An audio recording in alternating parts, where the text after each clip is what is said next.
We'll start with the prayers. Om Bhadram Karnebhi Shrunuyama Deva Bhadram Pashyemakshabhiryajatra Stirairangaihi Stuštuvagum Sashtanuihi Vyashema Devahitam Yadayuhu Swasti na Indro Vrittashravaha Swasti na Pusha Vishvavedaha Swasti nastakshorarishthanemihi Swasti no brihaspatirdhadatu. Om Shanti, Shanti, Shanti.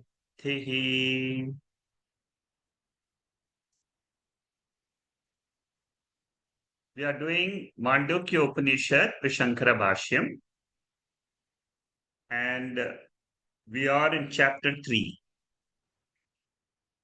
This chapter 3 is called Advaita Praaranam, and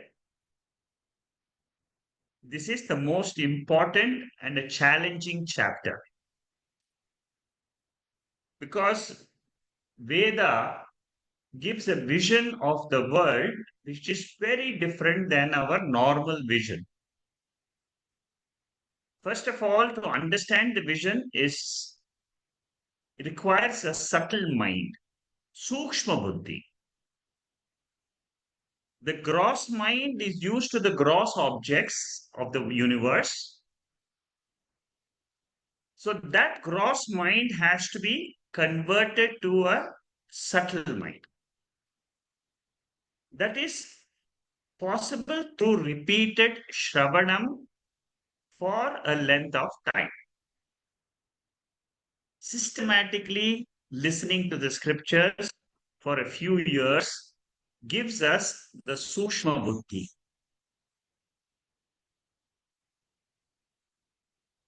Once we have the Sukshma Buddhi, then we have to use that to listen to Bhashyam. Shankaracharya's Bhashyam contains portions where there are debates with other philosophers. To understand those debates, you need again the Sukshma Buddhi. So without the Sukshma Buddhi, we cannot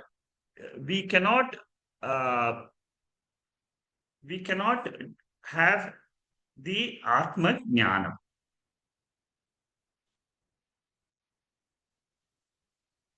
Right now we are in Karika number 5. Today we'll start the Karika, and the commentary of this Karika goes on for more than 100 slides. Very, very detailed debate happens during this verse. Let us go now to the verse, try to understand its meaning and the commentary.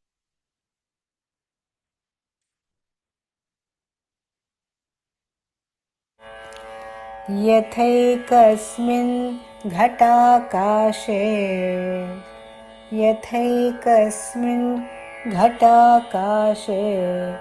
रजो धूमादिभिर्युते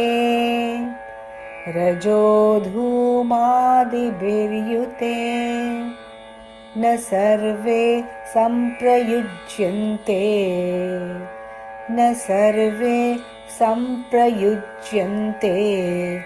तद्वज्जीवाः सुखादिभिः.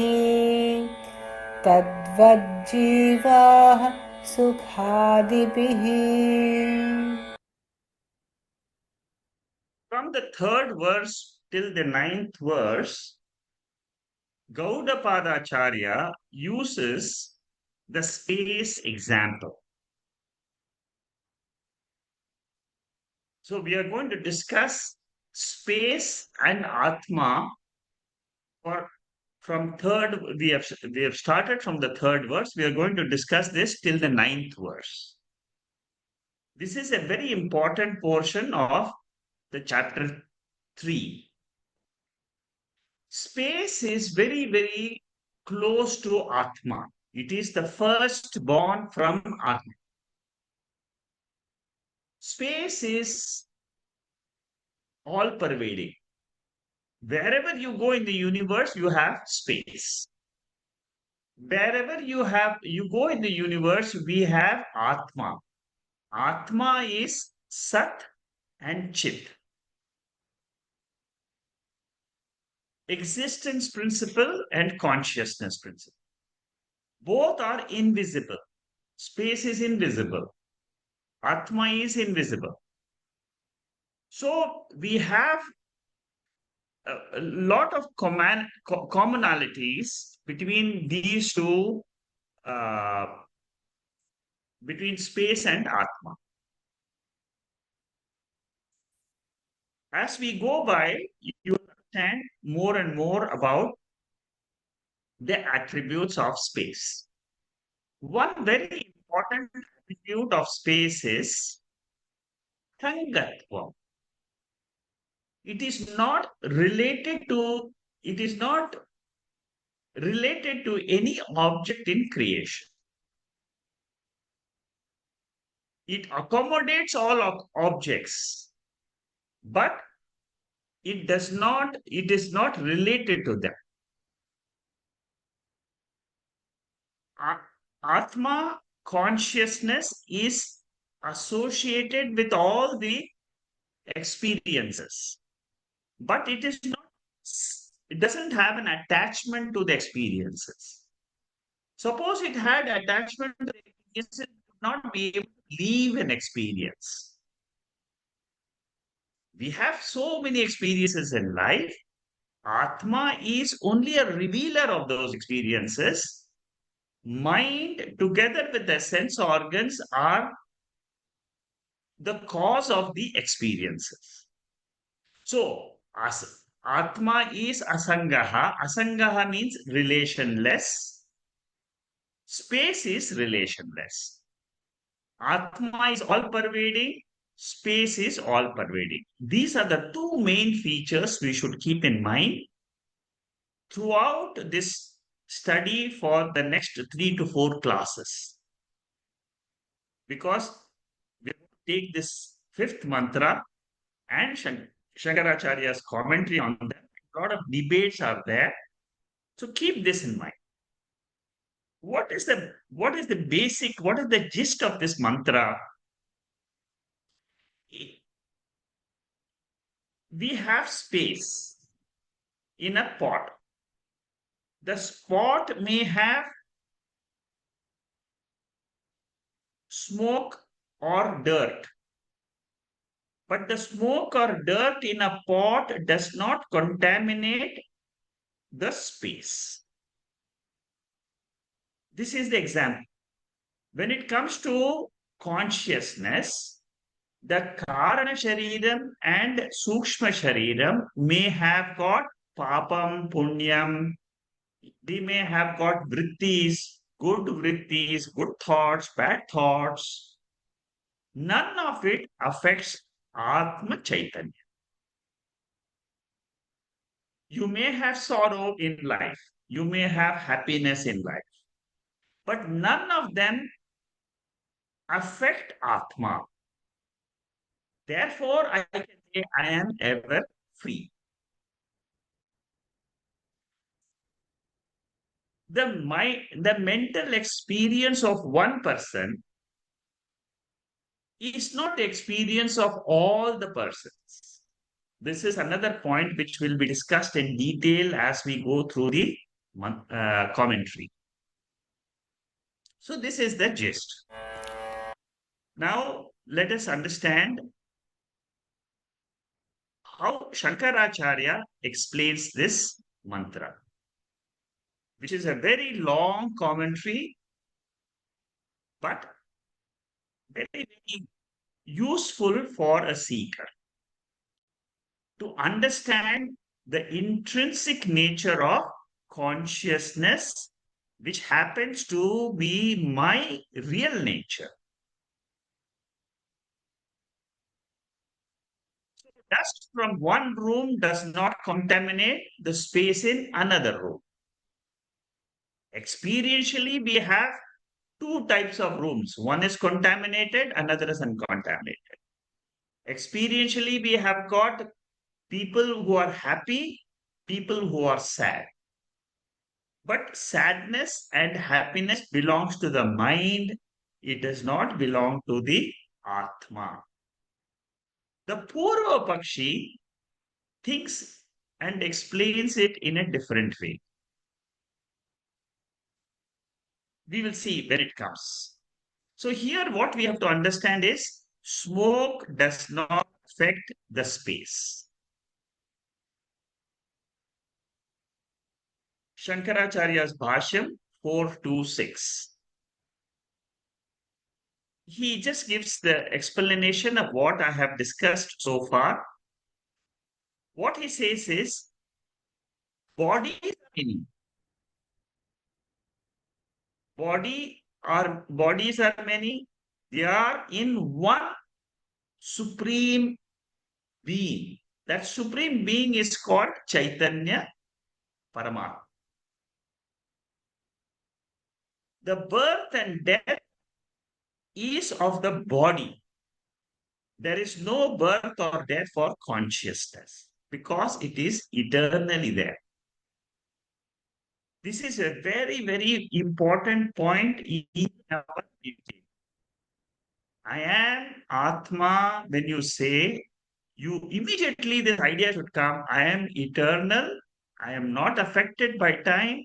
I have no birth. I have no death. Not affected by time means what? No birth and death. Birth and death comes only for the body, gross body, which is material in nature, which is put together by Ishvara. The Sukshma Shariram, our mind, is put together by Ishvara with the help of five subtle elements. So this is the gist, this is the commentary of the mantra. Shankara defends Advaitam in this mantra.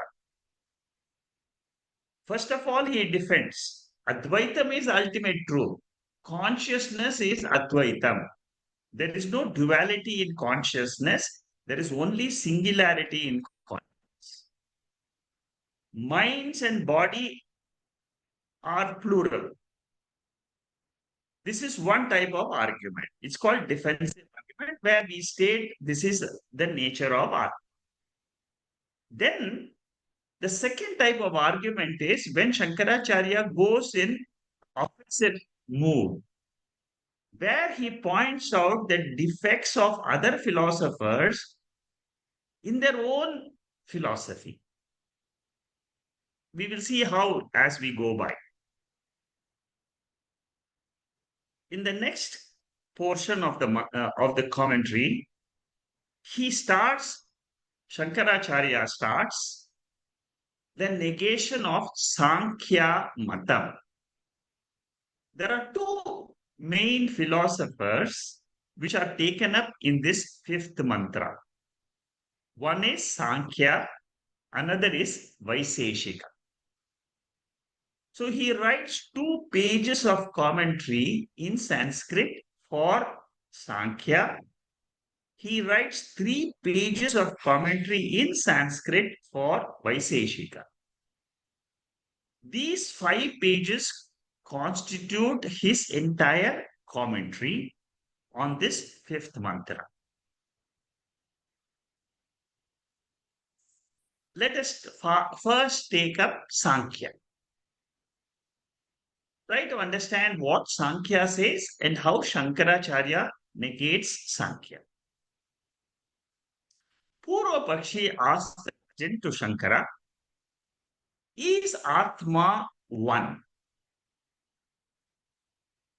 Shankaracharya, he has got only one place to look at for his answer, which is Shruti.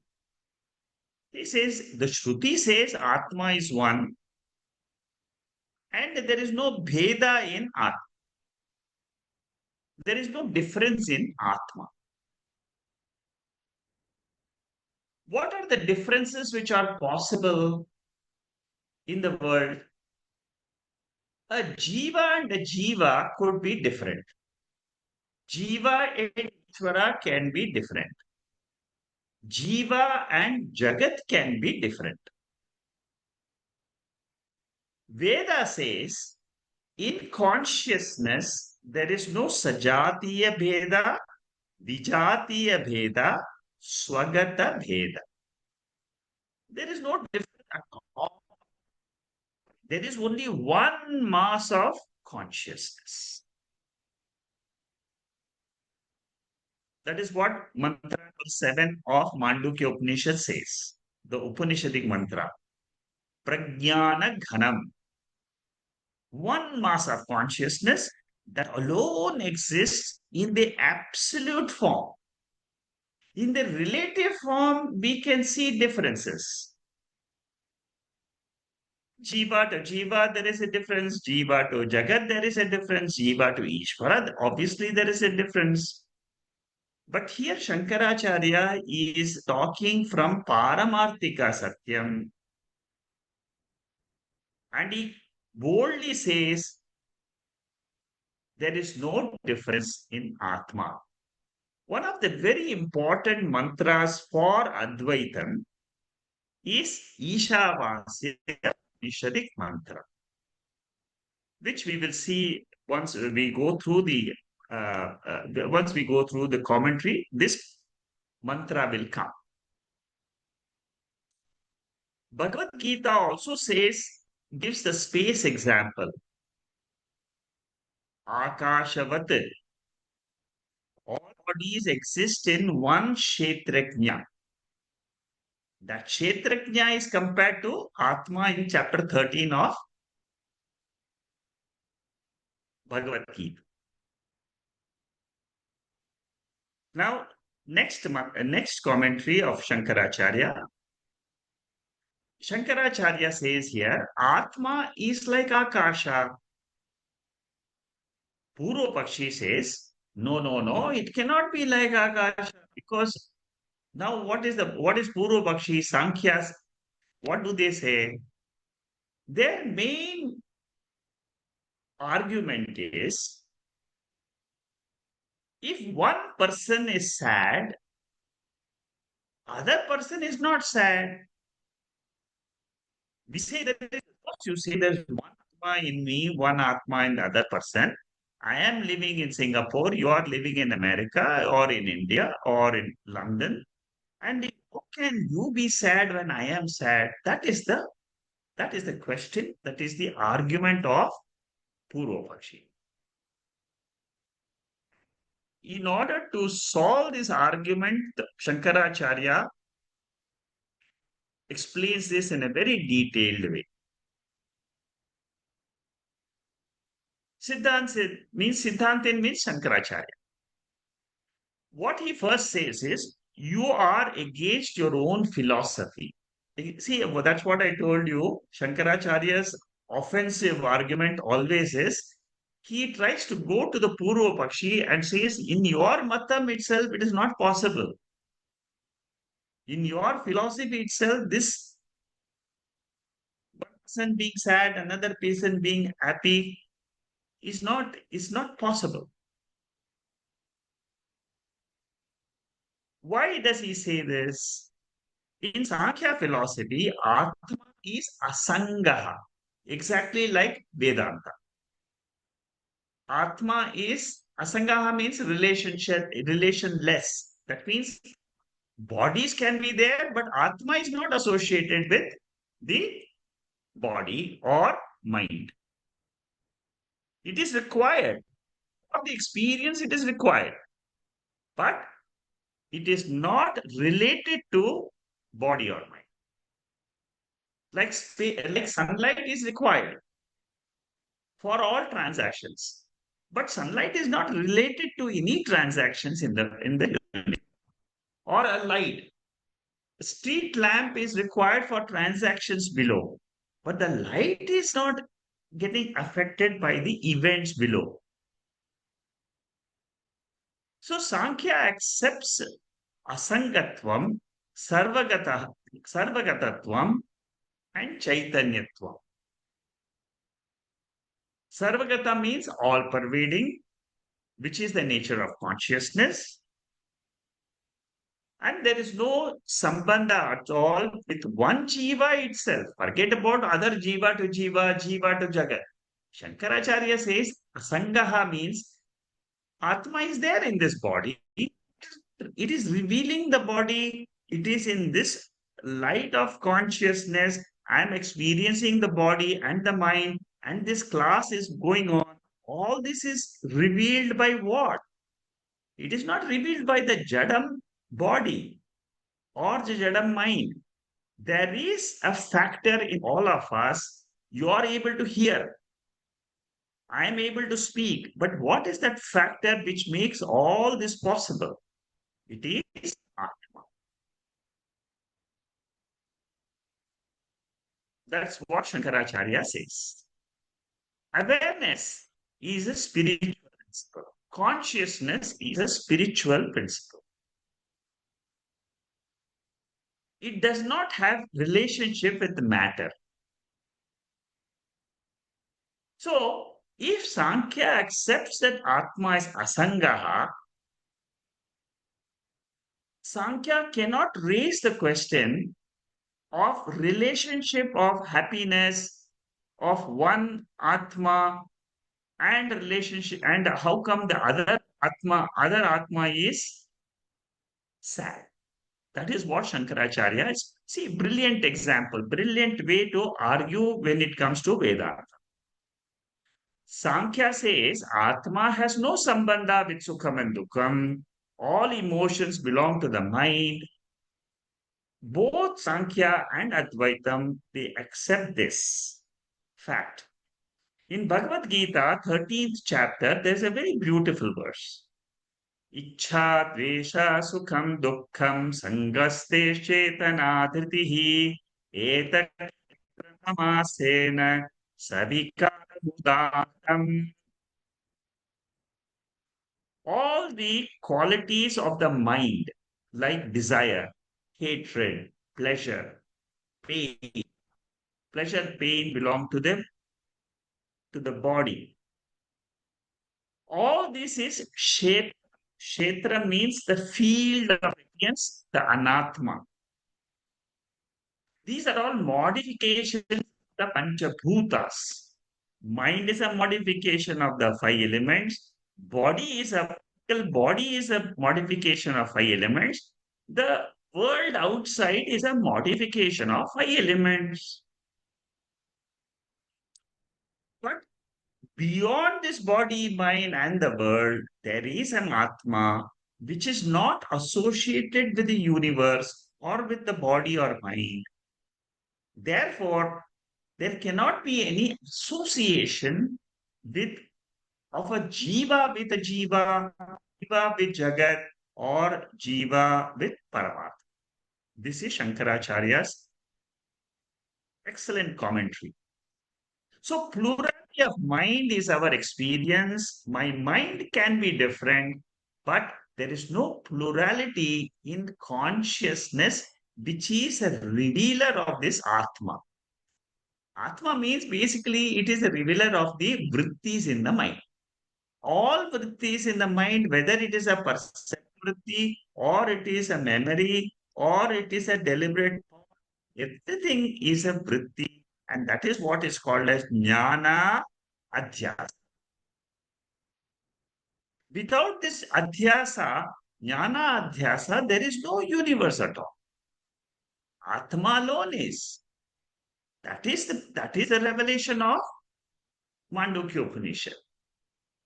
Whenever the mind is awake, it is experiencing the world.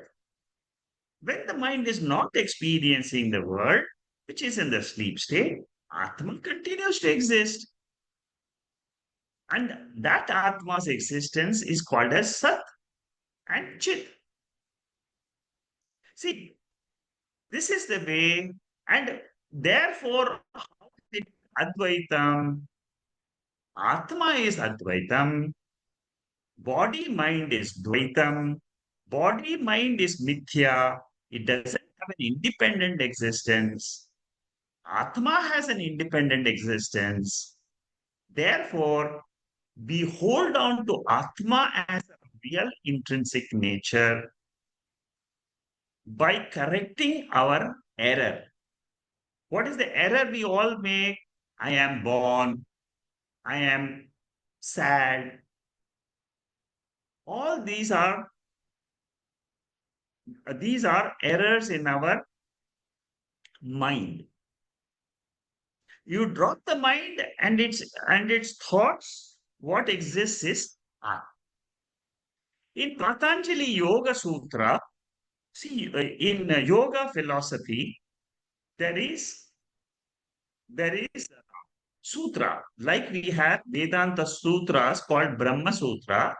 Yoga philosophy also has sutras, very beautiful sutras which go into the deep understanding of the human mind. One of the sutra, Shankaracharya quotes here, which is sutra number 24. What does this sutra says? It says, Jivatma has got klesha. Klesha means pain. Paramatma has no pain. Jivatma has got karma, actions, punyam, papam. Then sukham and dukkham, which is called as vipaka. And ashya means samskara. So Jivatma has got all this nature. Paramatma has no punyam, papam. That is what we chant in the Nirvana Shatkam.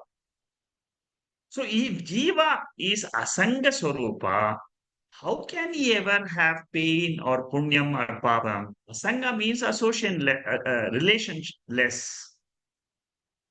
So this is how Shankaracharya explains to the Sankhya people, philosopher, that there is no relationship of a jiva with your mind, which is the error you are making.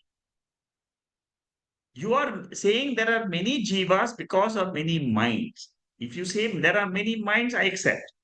But if you say there are many consciousness which reveal the mind, that I don't accept.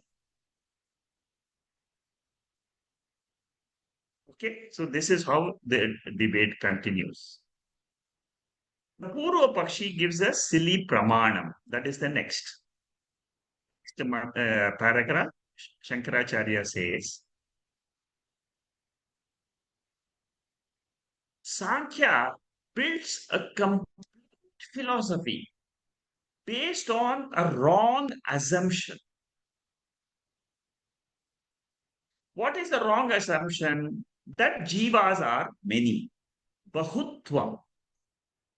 And they build the whole philosophy that jivas are many, therefore experiences are many, therefore consciousnesses are many.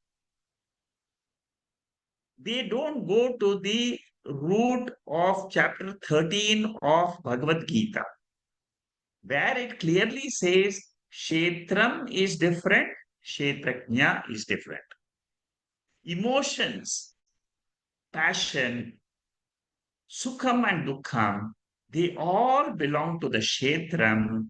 They do not belong to the Kshetrajna, which is the revealer. What is the relationship between the Atma and Anatma? It is revealer, revealed relationship. Like the sun and everything on the earth. So because Sankhya forgets the nature of asangatvam, he commits a blunder. There are many blunders we will discuss one by one.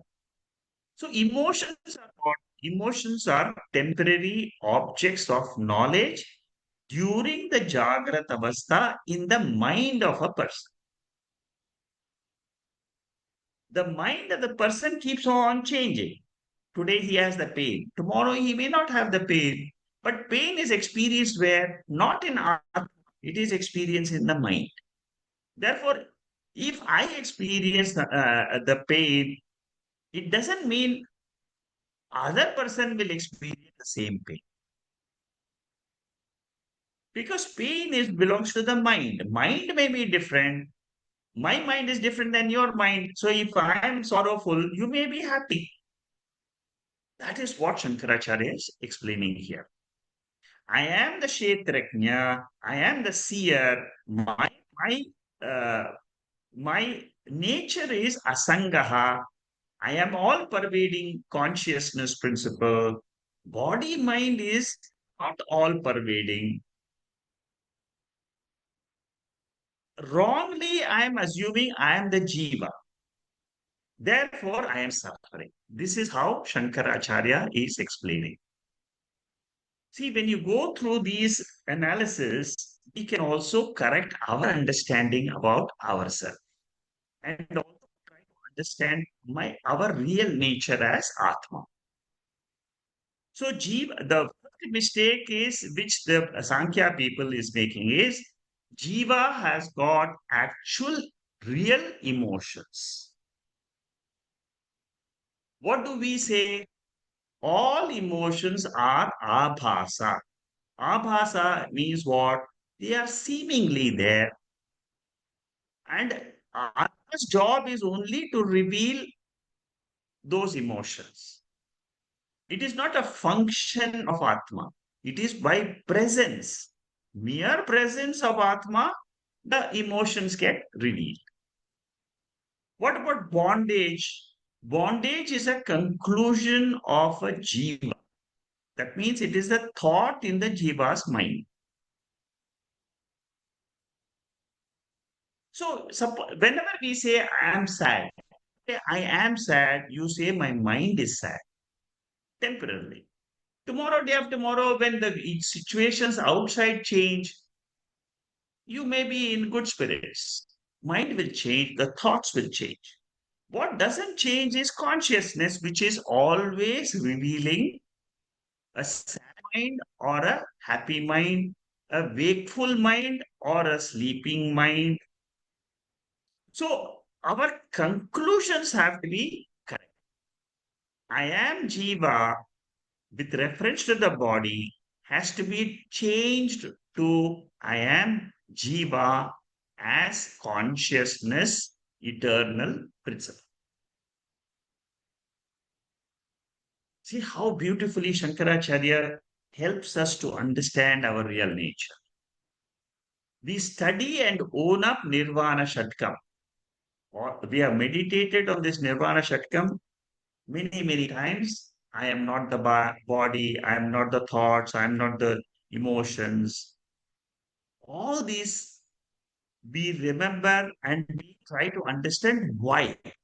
In these commentaries, we understand the logic behind Nirvana Shakti. The Rajoguna Prakriti pushes us to activity. Prakriti has got Rajas, Prakriti has got Tamas, Prakriti has got Sattva. Atma only reveals the three natures of Prakriti. Bondage is not real. Bondage is temporary till the thought of bondage is there. That thought of bondage can be corrected by saying, I am the bound, I am Atma, I am the revealer of the bound thoughts which we have. Now, Sankhya comes back. He comes with a different argument now. Okay, Shankaracharya has said Asangatam, okay, fine. Understand? He closes that argument. Now he comes to this one more new argument. He says, for liberation, for moksha, you require the services of Prakriti. Prakriti and Pradhanam.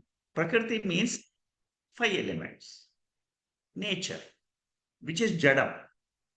So what he is now telling, he says, one Prakriti serves many, many Purushas.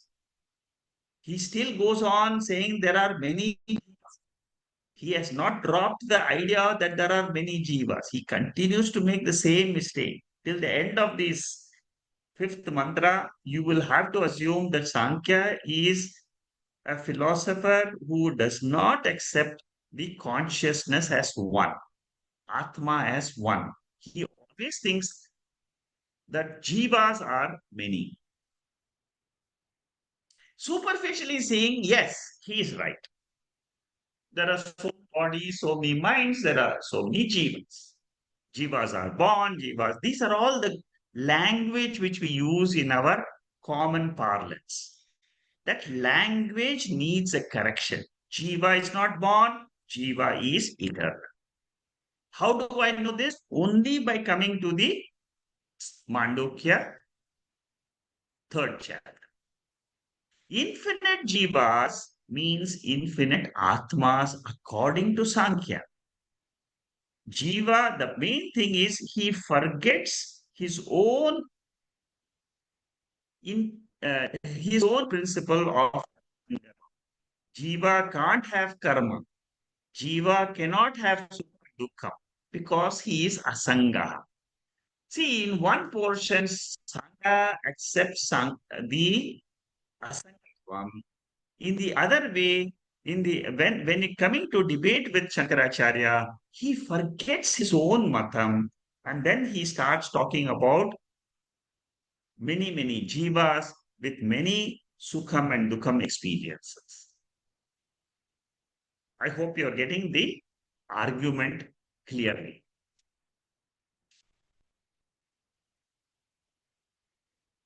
What does he say? He says Prakriti does the job, and Prakriti, the panchabhutas, they give pleasure. No, pleasure is given to whom? It is given to a jiva which is conscious. The same Prakriti also liberates the jiva. That is his mata. For different times, different jivas, they get moksha.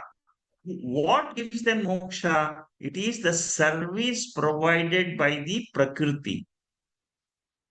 What does Advaita say? Moksha is our intrinsic nature.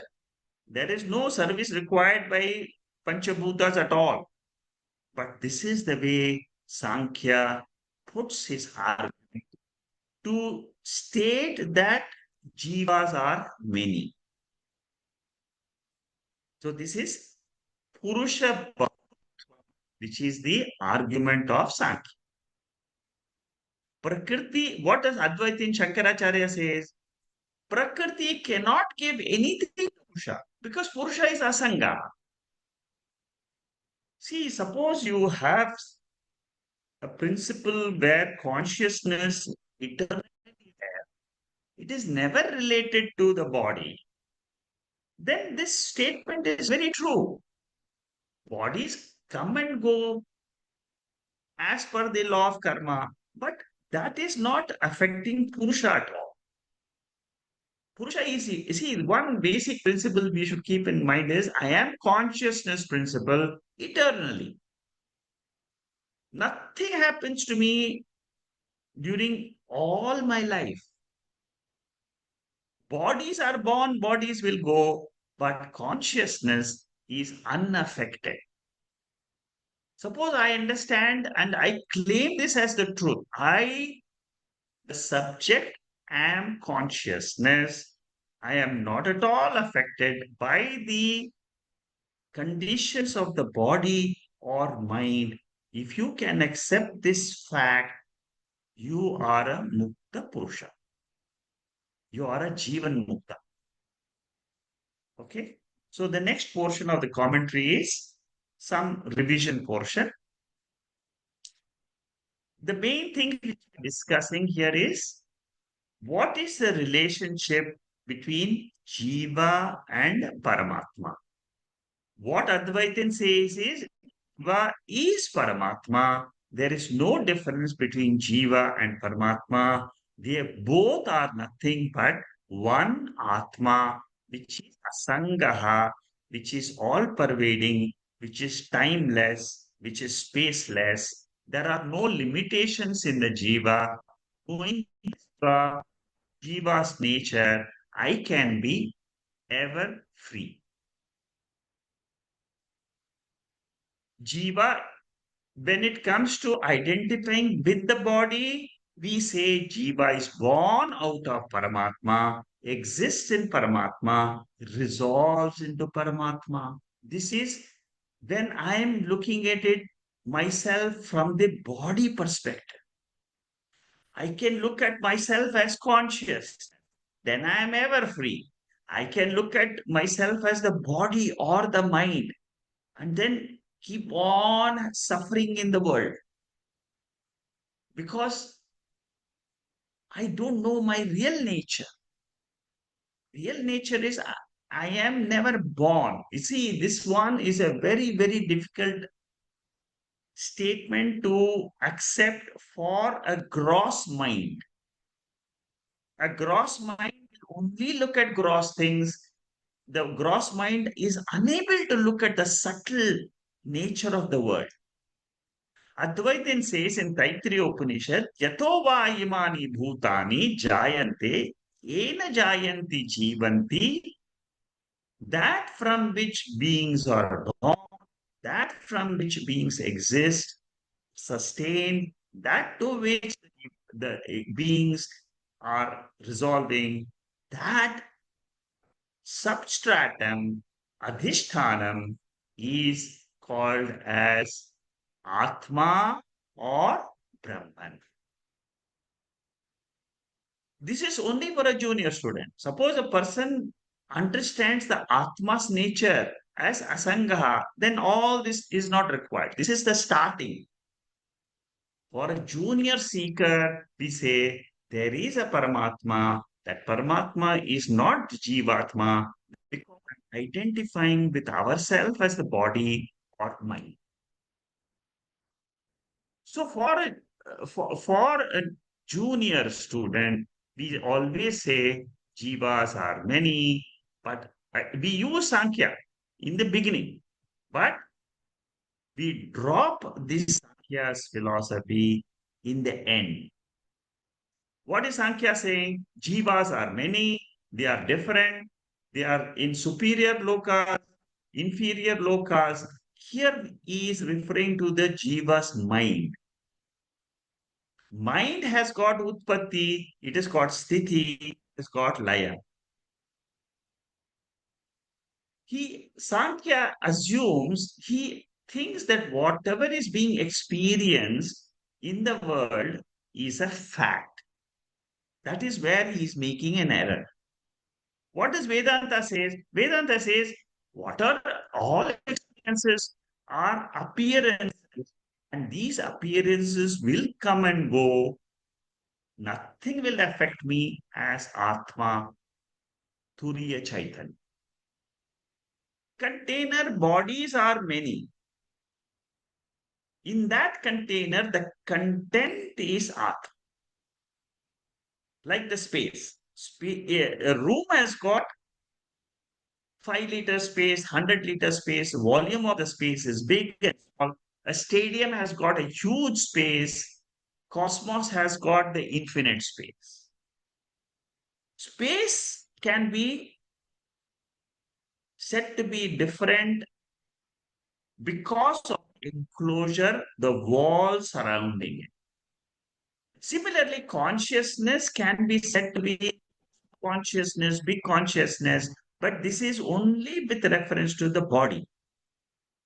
So there is a jiva which is seemingly born, like we say the space is seemingly born when a pot is born. Space is not born. In space only the pot is born. In consciousness only the body is born. So it all depends on what is your reference point. Your reference point is consciousness or your reference point is body or mind. So Jiva in ignorance thinks he is a suffering Jiva in samsara. He has to correct his identity with what? With Brahma Jnanam. from the Veda. That Brahma Jnanam, Turiya Jnanam, we can get only from Upanishads.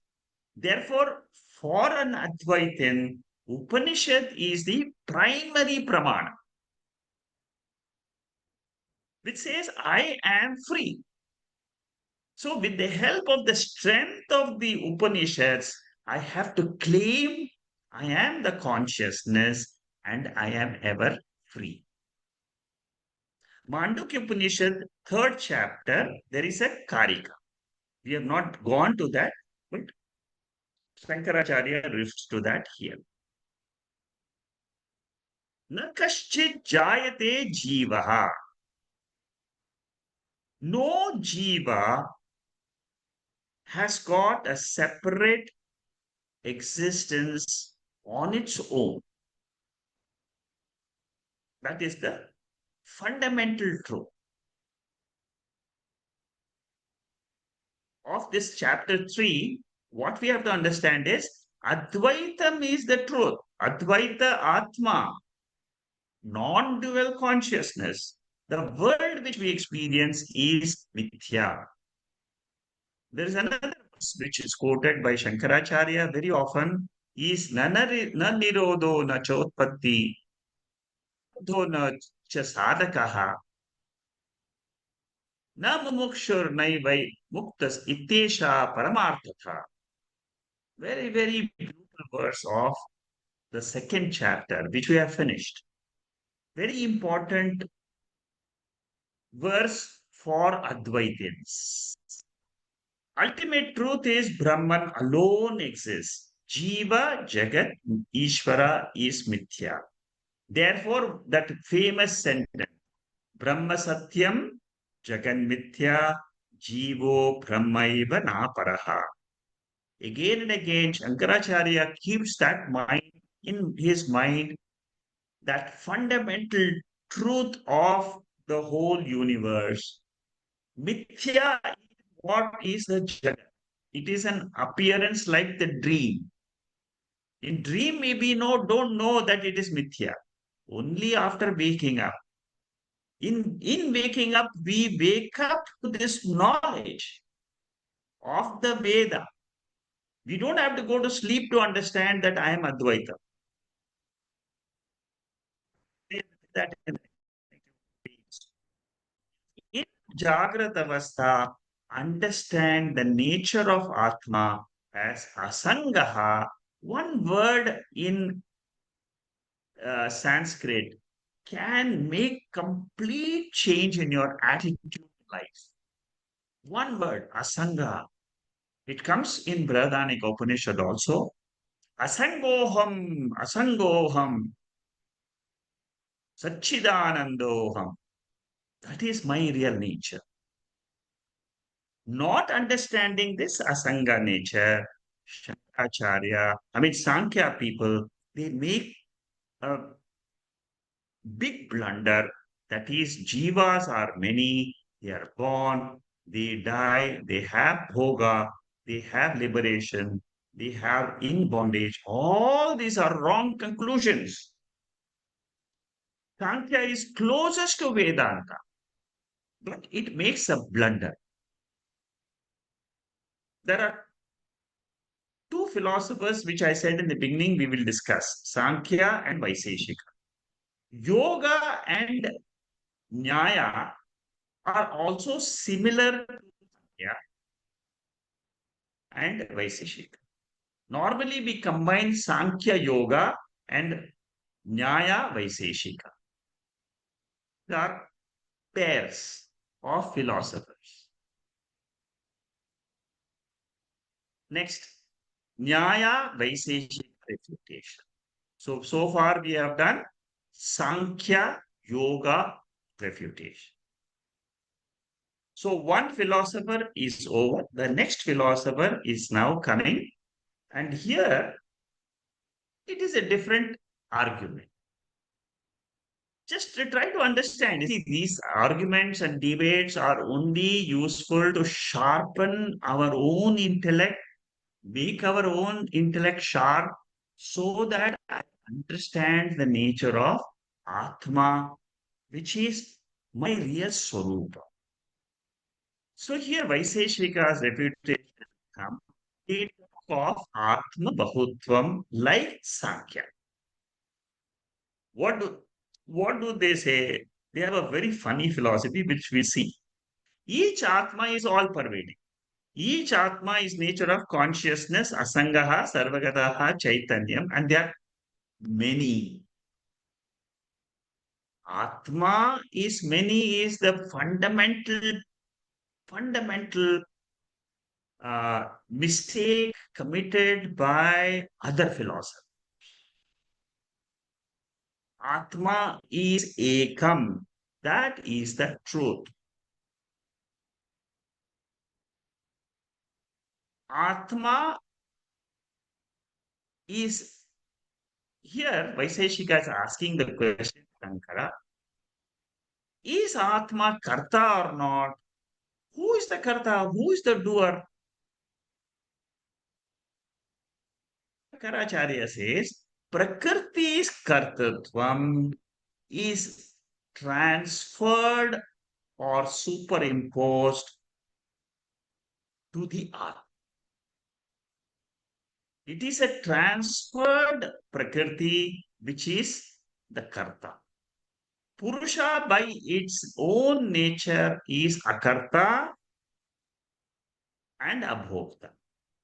But what Sankhya says, what Vaisheshika says, it is akarta, I understand, but it is a bhokta. This is the mistake of Vaisheshikas also. Prakriti is only the karta. This is the opponent's philosophy. Prakriti is only karta. Atma is bhokta. Atma has to get liberated. Prakriti is providing the service to the Purusha. This is the to for its liberation. Okay, this is Vaisheshika's philosophy. Don't get confused between, see, Advaitin clearly says Atma is akarta, abhokta. It is always, this is the nature of Purusha. Prakriti has no utility other than giving bhoga and apasarga to the infinite jivas. This is the Vaisheshika's mata. Sankhya is a nir Ishvaravadi. Sankhya doesn't believe in Ishvara. Advaitin believes in Ishvara. I will tell you more as we go in the slide. You will get more details of that. Yoga says there is an Ishvara which creates this universe, and it is the sentient Ishvara. Sankhya says there is no Ishvara. The job of creation is done by Prakriti itself. Purusha is a recipient of Sukham and Dukkham and also Moksha. Therefore, Prakriti becomes relevant in the world. See, this is the funny argument of the Sankhya people. Prakriti does not exist for itself. It exists only to make that Purusha free from bondage. What does Advaitin say? Advaitin says that Purusha is ever free.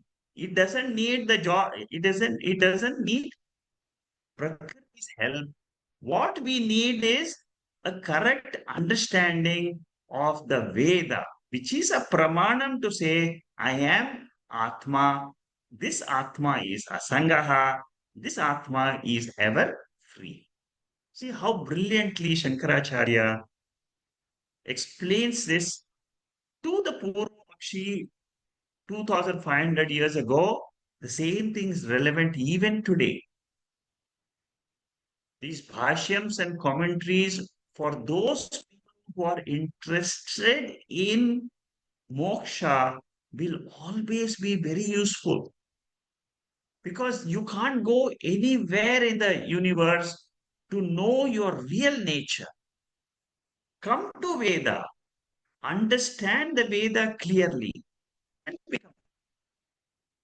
There is no other pramanam. There is no other source of knowledge. Veda is the only source of knowledge which explains the nature of Atma, which is our real nature. So here in the next paragraph, Shankaracharya says Prakriti can't give anything to Purusha because Purusha is Asangaha. Prakriti is has no connection to Purusha at all.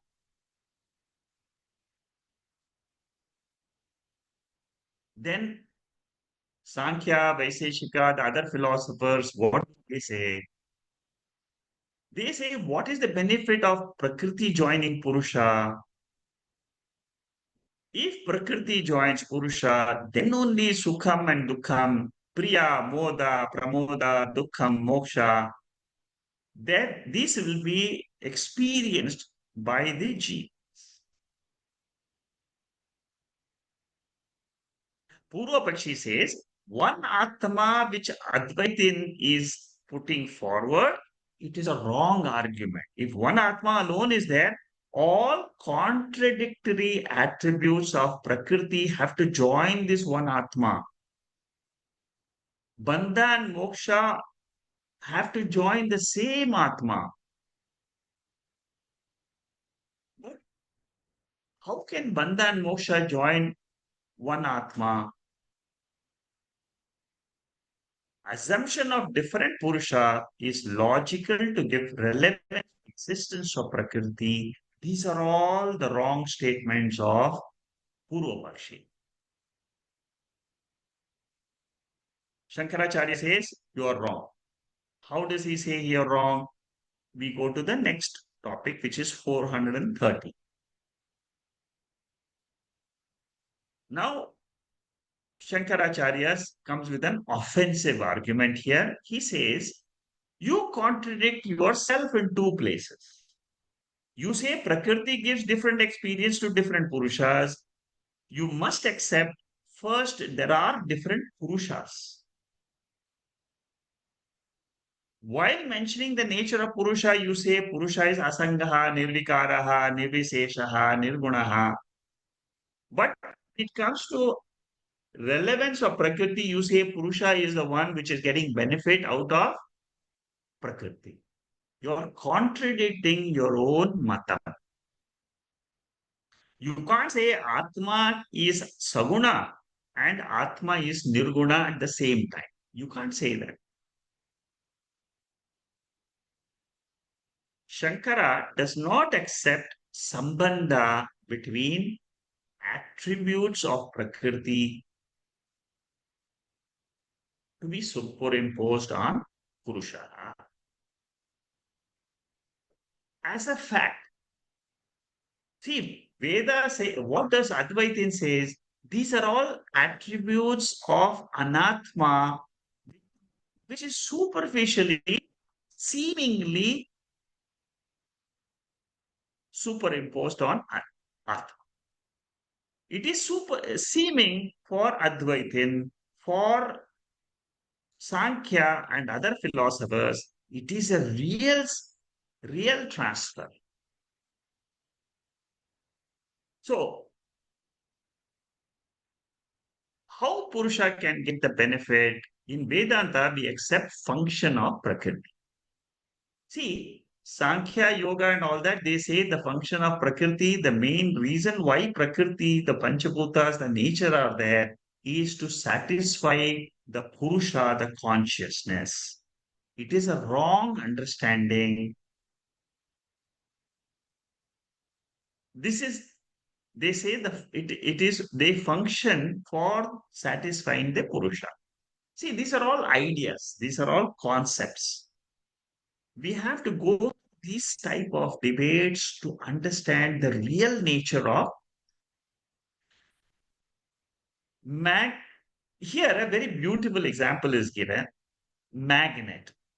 Now, magnet, in the presence of magnet, the iron filings, they function. Suppose you remove the magnet, the iron filings they are just, they are there without any joining together. Magnet does not do any action to pull it, but in the satta matrena, by its mere presence, it can make the iron filings to act. So similarly, Atma by its mere presence can make the entire Jagat active. Nirvana Shatkam, the third mantra, Name Dvesha Rago, Name Loba Moha, Mado Naiva Matsarya Bhavaha. I don't have any raga, I don't have any delusion. Why? As Atma, in my presence, all these minds are active. We don't think the minds are not there. We don't say body is not there. We say they are there as an appearance.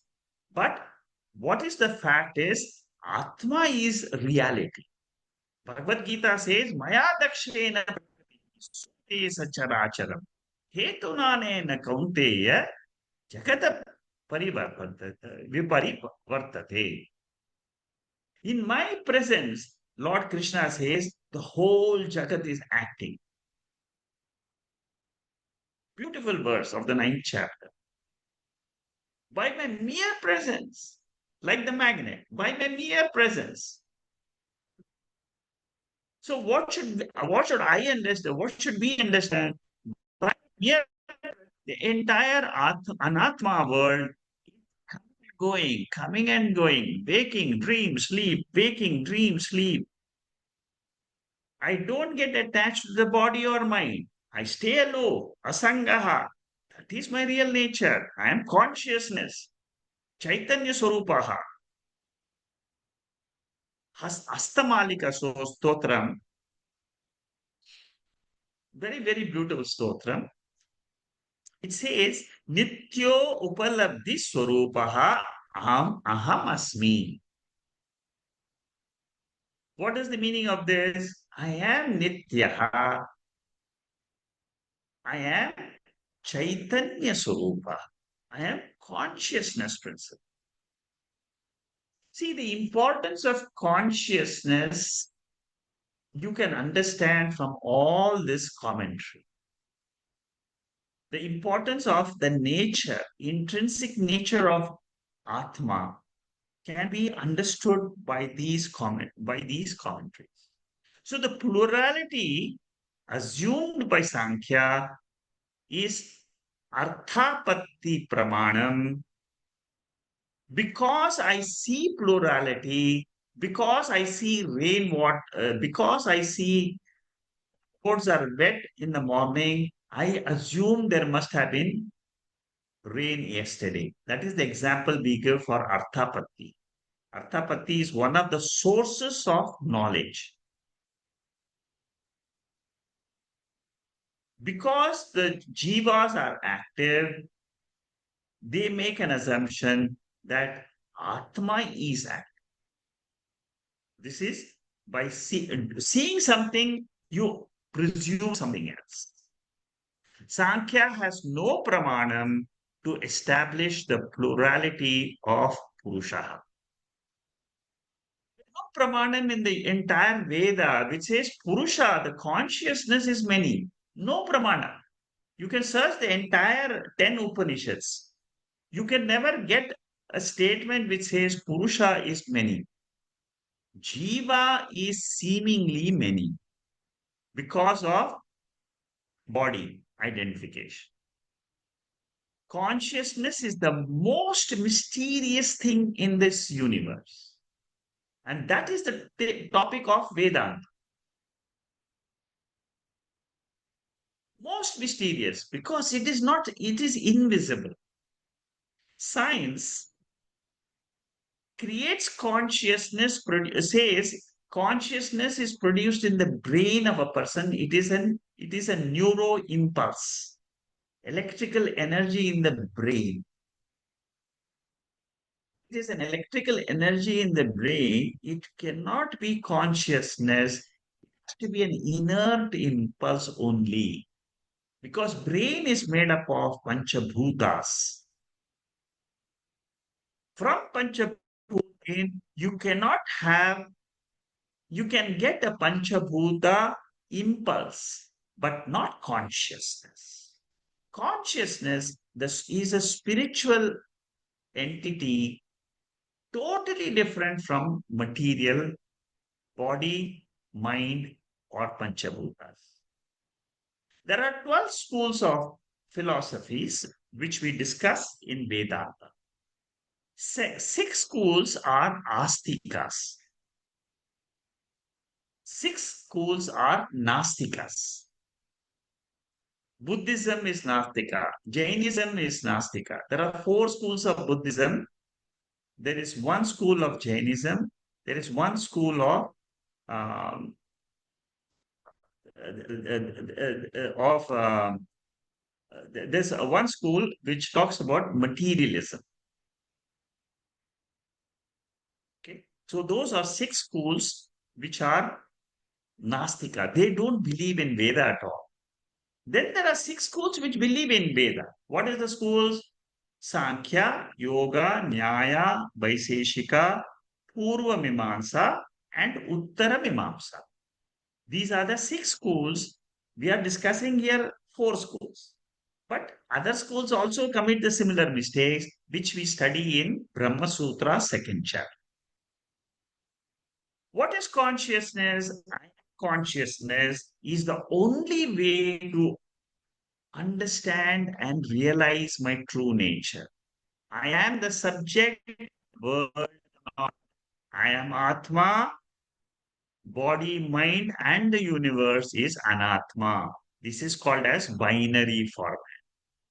The moment you understand, Mayeva Sakalam Jatam, Mai Sarvam Pratishthitam, Kaivalya Upanishad, 19th mantra, becomes very easy to understand. When you say the world is Mithya, I am Satya. Then only you will understand this 19th verse. Satyam Mithya concept must be brought about in Vedanta. Without Satyam Mithya concept, there is no Vedanta. Sankhya is close to Vedanta, but when you want to come to the ultimate truth, you have to use Vedanta because Sankhya miserably fails by talking about Dvaitam in their philosophy. Purusha, Prakriti or Pradhanam. Pradhanam is Prakriti. For them, both of them independently are existing. That is why we say it is Dvaita. In Advaitam, one is Mithya. Mithya means what? It depends on consciousness. Waking dream, and sleep, these are experiences for the body and mind and ahamkara, which is anatma, which is a dependent principle on Turiya Atma. Okay, so this is how the debate goes. And Shankaracharya quotes this Keno Upanishad mantra also to describe the nature of Atma. Na tatra chakshur gacchati, the vak gacchati, no manaha. Sense organs and the mind have got no contact with Atma because it is always relationless, and these are products of Prakriti. They have got no relationship with Atma. Yan manasana manute yahur manomatam. Whatever you think is you're meditating on, that is Atma. Because that's a product of the mind, it is a vritti. Consciousness can never be illumined by the mind because it is the illuminator of the. When we sit in meditation, at the end of meditation, you should say, what? I am the illuminator of all whatever I have gone through in meditation. All my thoughts, ultimately, the conclusion is Artha Utpatti Pramanam cannot prove consciousness. Only Vedanta Shastra Shabda Pramanam is a proof for consciousness. In Chandogya Upanishad, the 12-year-old boy goes and studies all the Vedas and then thinks that he's a scholar because he has known, he can chant the Vedas. The father uh, asks Shvetaketu, have you known that consciousness by which the entire world is known? Has your teacher taught you that? Shvetaketu says, maybe my teacher didn't know that. Therefore, you also don't. See, that is arrogance.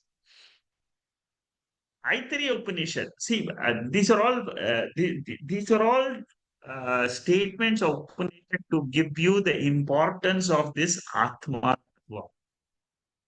Aitariya Upanishad says, Atma va idameka agre asi. In the beginning of the universe, there was only one Atma. It doesn't say there were many Atmas.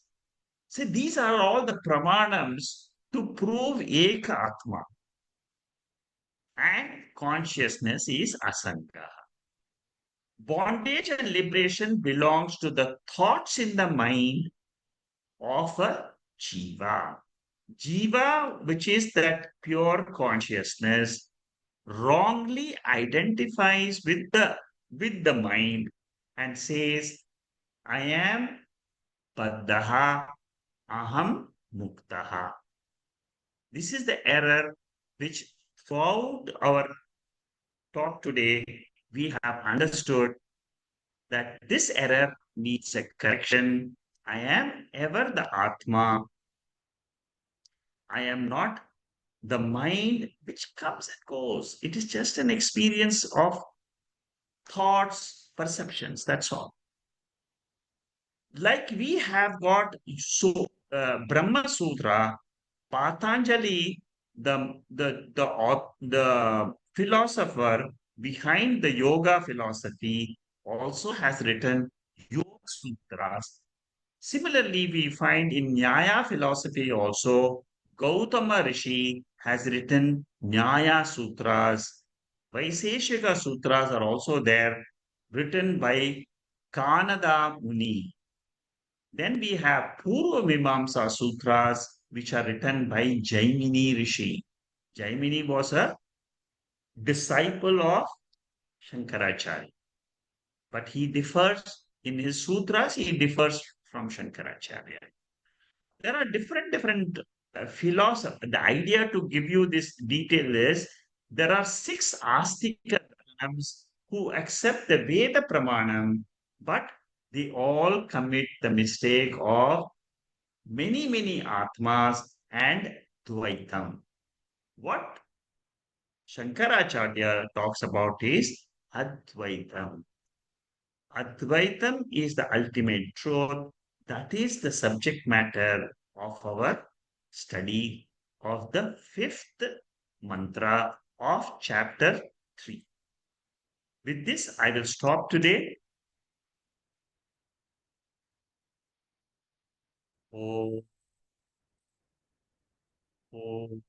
Namada Purnamidam Purnam Purnamudacchade Purnasya Purnamathaya Purnamevavasishyate. Om Shanti Shanti Shanti.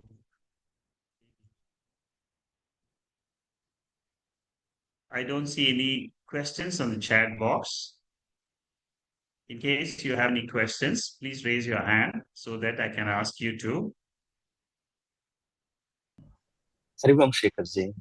Yeah. This is Krishna. Actually, Wonderful.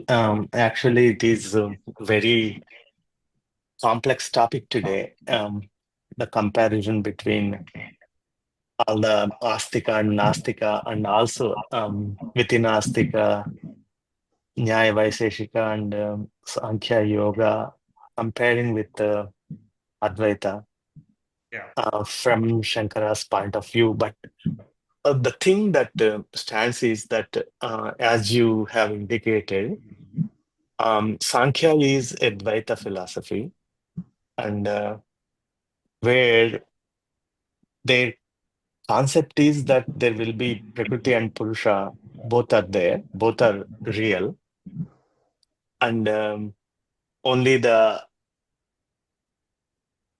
Purusha to be like knowing that the Prakriti is different is the kind of moksha in their philosophy, as I understood before, yeah, correct. through You're right. Panchadashi and all.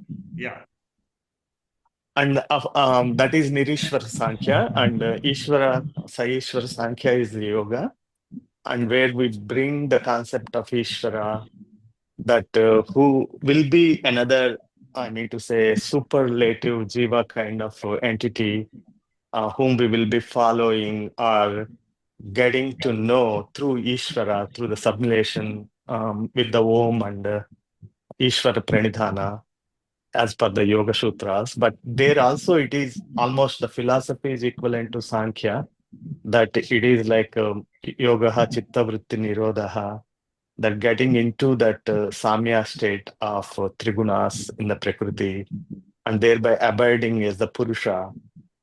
Um, it is not the Advaita philosophy, it is Dvaita philosophy. But correct. the very many jivas is common to both Sankhya and Yoga. And Yes, jivas are the consciousness of each jiva is like all-pervading consciousness. Is correct. that a correct understanding? Yeah.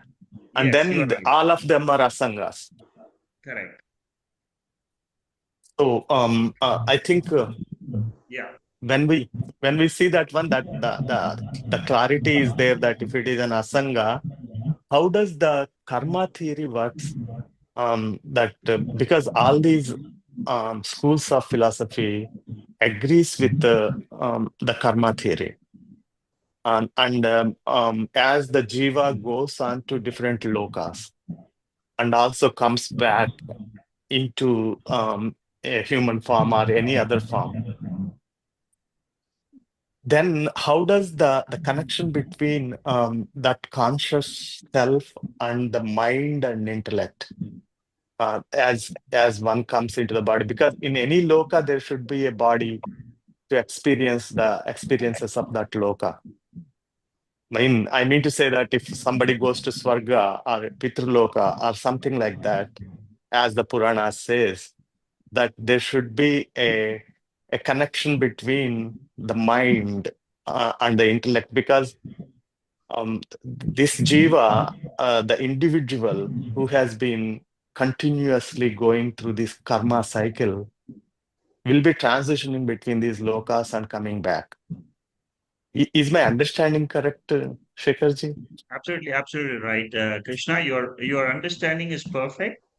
The only thing is, what you should understand from Advaitic concept is that all these experiences of the body, mind, and the jivas is only with reference to the body or mind. And what Advaita says is that anytime any of these 14 lokas experiences are all related to the mind of a jiva. See, experiences means we have seen in Tattva itself, experience belongs to the subtle mind. What Advaita says is those are all there, but they are seemingly there when you come to Advaita philosophy. They are appearances, they are mithya. So when you come to Advaita philosophy, Advaita doesn't rule out these experiences. What it says is they are not factual. What is a fact is consciousness alone exists. It is the ultimate truth, absolute truth. Relatively, there are truths. That is, Vyavaharika Satyam, Pratibhasika Satyam, that's on changing. When, see, Ishvara, he produces the mind for all the jivas at the time of Srishti. And then at the time of Pralayam, the Jiva's mind merges with the Ishvara's mind. Again, it waits for the next Srishti. Again, it is born. This is the karma cycle, which is, uh, is the primary subject matter of Veda Purvava. Veda Purva Bhaga talks about the 14 lokas and how a jiva goes from one loka to another loka, and it goes through the experience of punya papam. All is true only with reference to the mithya universe. But where does this mithya universe exist? It cannot exist by itself. What Advaita says is the adhishthanam, the substance, the substratum for all the 14 lokas is only Atma or Brahman. And this Atma or Brahman is eternal. The 14 lokas and this thing is there. It is relatively real, but absolute reality is only this consciousness, Satchidananda Swarupa.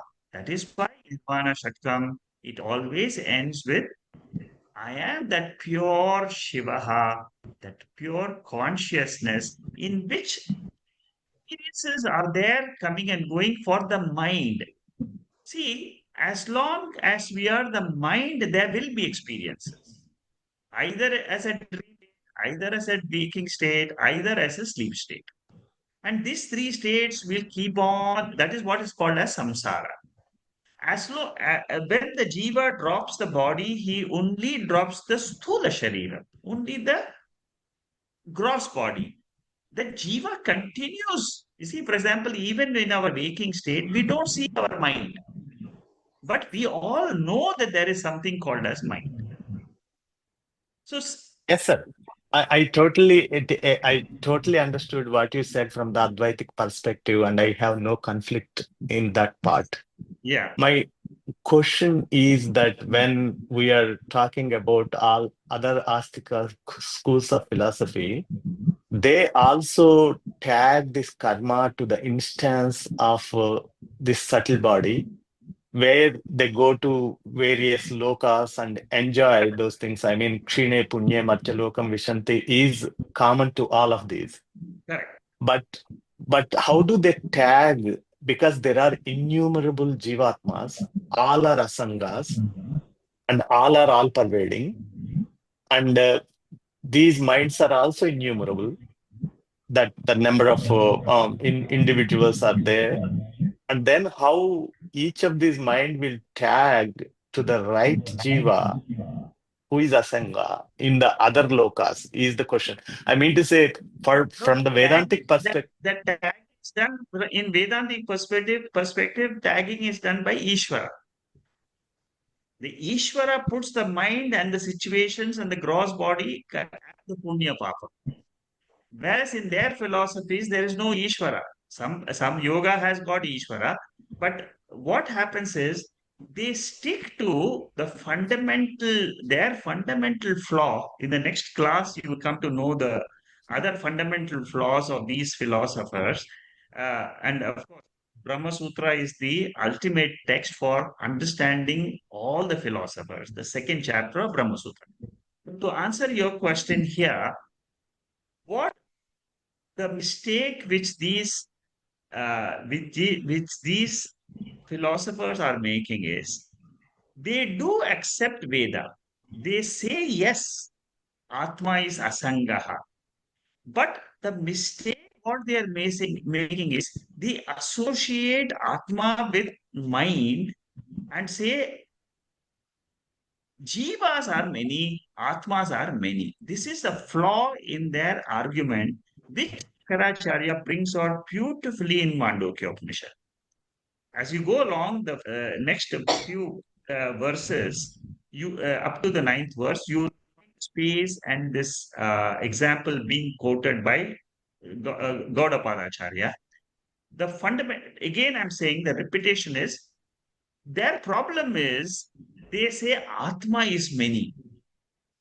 They what Shankaracharya is saying is initially when you start, you say Atma is Asanga.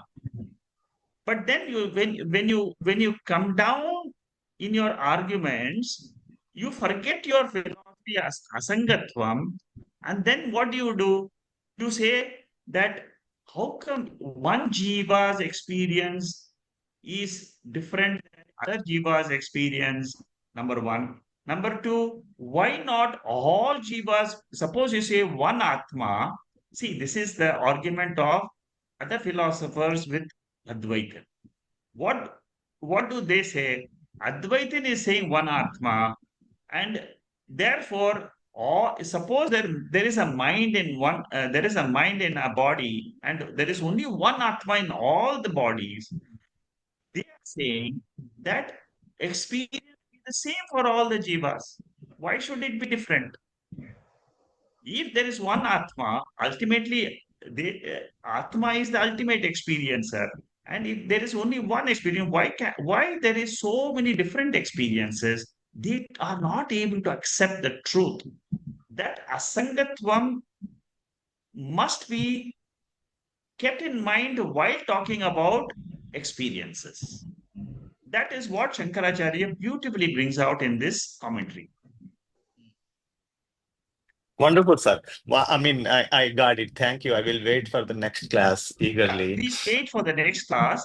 This idea will go a little bit deeper in the next 2-3 classes, where Vaisheshika will come and say that Atma combines with mind, and that is what uh, gives the experiences, which is a complete error. Atma can never join. Vaisheshika's the fundamental problem is they will come and say that any experience is always together, the Atma joining together with mind. Anyway, let's come to that level and then we can take this discussion further. Sure, sir. Thank you.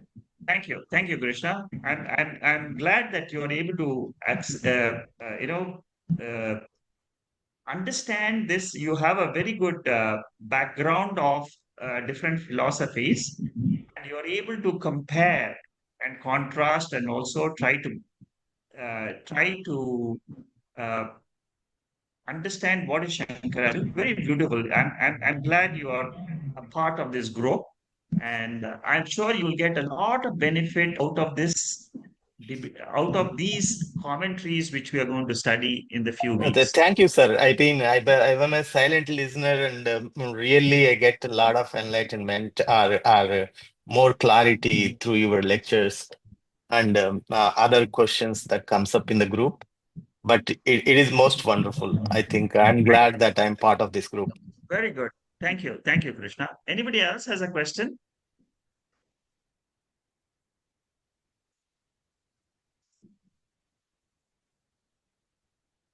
Okay. If there are no questions, we'll continue in our next session next Sunday. Thank you. Namaste. Namaste, sir. Hari Om. Hari Om. Thank you. Thank you. Namaste. Namaste. Hari Hari Om. Om. Namaste, Hari Om. Shakarji. Thank you. Hari Thank Om. you. Thank you.